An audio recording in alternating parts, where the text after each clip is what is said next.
Bonjour, aujourd'hui nous allons essayer un nouveau programme, les news du mois d'août 2021.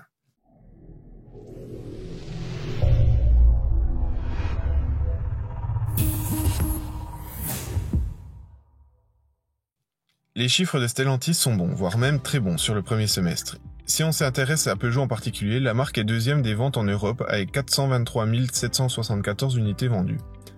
En France, le classement des Peugeot sur le semestre est le suivant.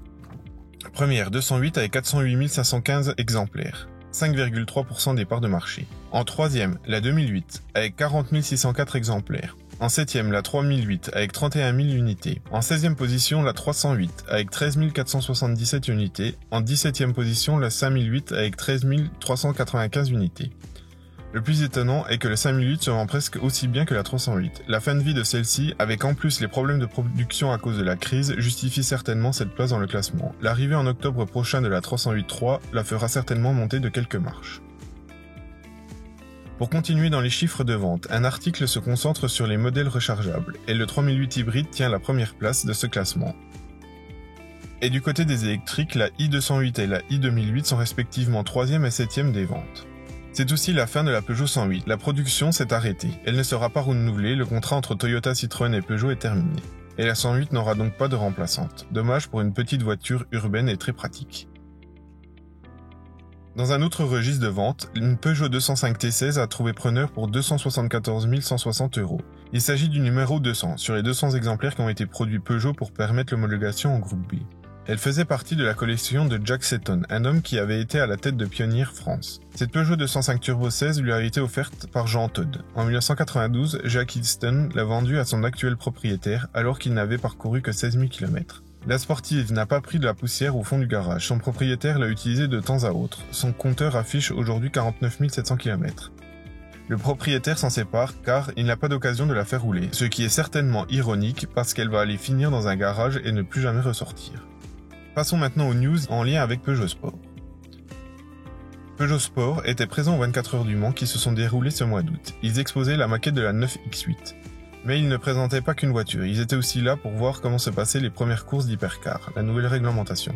Et là où beaucoup de personnes avaient peur de la différence de catégorie entre les LMP2 et les LMH, les premiers tours de piste ont montré que la différence était grande finalement. Et Peugeot Sport n'est pas surpris, preuve qu'ils sont déjà bien appliqués dans le projet. En parlant du projet, le patron de Stellantis Motorsport a dit « Elle va rouler en 2022. La réglementation a une particularité, c'est que la voiture est homologuée et gelée pour les 5 ans. On peut faire que quelques évolutions. Donc on veut être sûr qu'au moment où on va la geler, elle soit parfaite pour les 5 années suivantes. Ils vont commencer les tours de piste en décembre. Ils prioriseront toujours la performance et la fiabilité, même si ça doit les mettre en retard sur quelques courses. À côté de ça, Stellantis observe toujours l'IMSA, ce qui est le championnat américain d'endurance. Mais vu que le retour de Peugeot en Amérique a été annulé suite à la création de Stellantis, Peugeot n'a pas d'intérêt à courir dans ces courses, mais d'autres marques du groupe en ont. Il ne serait pas impossible de voir une 9X8 transformée pour Chrysler, Dodge, Alfa Romeo ou encore Maserati. Du côté des courses où des voitures Peugeot privées sont engagées, nous avons pu voir la victoire d'une 208 R4 qui a gagné les 12 étapes du rallye Serbes. D'ailleurs, la 208 R4 a prouvé que c'était une très bonne voiture, avec son design sportif et des performances de premier ordre, permettant de jouer les premiers rôles dans les catégories de roues motrices.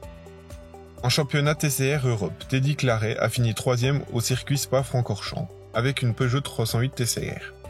En rallycross, les frères Hansen ont pris la première et deuxième place de la Manche suédoise à bord de leur 208 WRX. De même, le français JB Dubourg sur une 208 WRX est aussi arrivé deuxième dans la catégorie RX1 lors de cette même manche.